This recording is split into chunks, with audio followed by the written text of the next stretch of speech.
तो टाइटल है dear crush अब मना मत करना। आपका मेरी ज़िंदगी में दोबारा वापस आना। बात क्लास फोर्थ की है। तब क्रश प्यार व्यार इश्क क्या होता है तब ये सब तो मालूम नहीं था, पर इतना पता था कि उसके साथ बैठना उसके साथ बातें करना मुझको बहुत पसंद था। तो तब की ज़िंदगी कुछ ऐसा ही चलती और क्लास फिफ्थ में एक टर्न आया कि उसने अपना स्कूल चेंज कर लिया। और तभी क्लास में एक रूमर थी कि उसने अपना स्कूल नहीं सिटी चेंज कर ली। और किस्मत का खेल कि 7 साल एक सिटी एक शहर में रहने के बाद भी एक दूसरे से मुलाकात ना हो पाई, मिल ना पाए, रूबरू ना हो पाए। और उस समय मैं वो बच्चा और वो लड़का था कि जो सिर्फ घर से स्कूल और स्कूल से घर तक का रास्ता जानता था। तो मैं कुछ कर नहीं पाया, पर किस्मत ने अपना खेल फिर से एक बार दिखाया और भगवान को मेरा प्यार देखकर मुझ पे तरस आया। 7 साल बाद मैंने स्कूल चेंज किया और 11th में जा पहुंचा उसके स्कूल में जहां वो पढ़ती थी। वैसे तो अक्सर समय से लेट ही जाता था स्कूल, पर पहला दिन था तो स्कूल जल्दी जा पहुंचा। ना कोई टीचर क्लास में ना कोई स्टूडेंट, पर तभी क्लास पे एक चार्ट चिपका हुआ था, उस पर उसका नाम लिखा हुआ था। पर मन में आया कि नाम तो आप सब जानते हो बहुत सारे हैं, पर मन में था कि काश वो शख्स भी यही होता। पर मुझे पता था कि ऐसा कुछ नहीं होने वाला।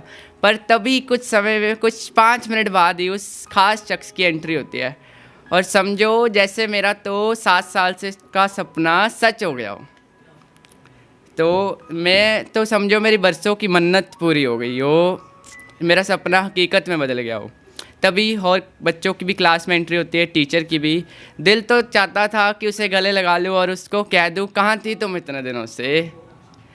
एक सिटी एक शहर में रहने के बाद भी अगर किसी से आप 7 साल तक ना मिल पाओ जिससे आप इतना चाहते हो, तो आप समझ सकते हो कि वो उसको मिलने का वो मोमेंट क्या हो सकता है। तो कुछ आंखों से बातें उसकी तारीफ़ में कुछ ऐसे कि उसके चेहरे पे आज भी वही नूर जिसे देख के मैं चमकता था। वो अपने बचपन से ज़्यादा खूबसूरत, वो अपने बचपन से ज़्यादा खूबसूरत।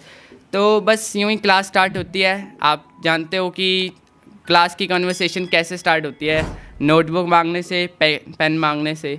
तो मेरी भी कन्वर्सेशन कुछ यूं ही स्टार्ट हुई। मैंने उनसे नोटबुक मांगी, पर आला वो आंखों से बातें करती पर सबके सामने नज़रअंदाज करती। आंखों से हाल पूछती पर किसी के सामने कुछ बात ना करती।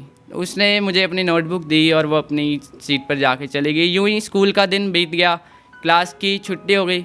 वो अपनी सहेलियों के साथ अपने घर और मैं सारे रास्ते उसके बारे में सोचते सोचते अपने घर।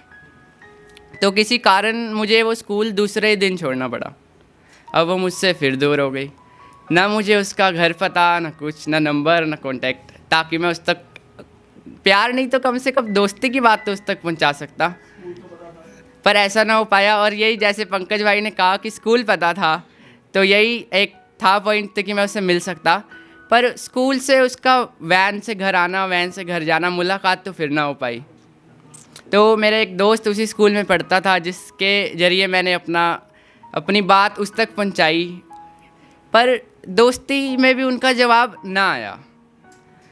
तो फिर उनसे अभी इस बात को 2 साल होने को हैं, फिर भी कोई बात हो ना पाई। तो आज यहाँ पे आया हूँ उनसे ये बात कहने, और उनके लिए कुछ लिखा है वो सुनाना चाहता हूँ कि डियर क्रश अब मना मत करना। कि जैसे संदीप भाई कहते हैं कि अपने अजीज सब जानते हैं, तो कि पूछना मेरे दोस्तों से कि किस कदर करता हूँ अपनी हर बात में तारीफ़ तुम्हारी, कि चांद भी जलता है कि कोई किसी के लिए इतना खास कैसे हो सकता है। अगर समझने लगी हो दिल का हाल तो गुजारिश है अब मना मत करना। यूं तो मुझे जाना कहीं भी हो, गुज़रता हूँ तेरी गली से तुझे देखने के लिए। क्या करूँ प्यार जो तुझसे इतना करता हूँ, मरता हूँ हर रोज़ तुझे एक बार देखने के लिए। अगर समझने लगी हो मेरे दिल का हाल तो गुजारिश है अब मना मत करना। मरता हूँ हर रोज़ तुझे एक बार देखने के लिए। अगर समझ रही हो तो बन जाओ ना मेरा आईना जिसे हर रोज़ निहारूं। बन जाओ ना मेरा आईना जिसमें देख मैं खुद को हर रोज़ संवारूं।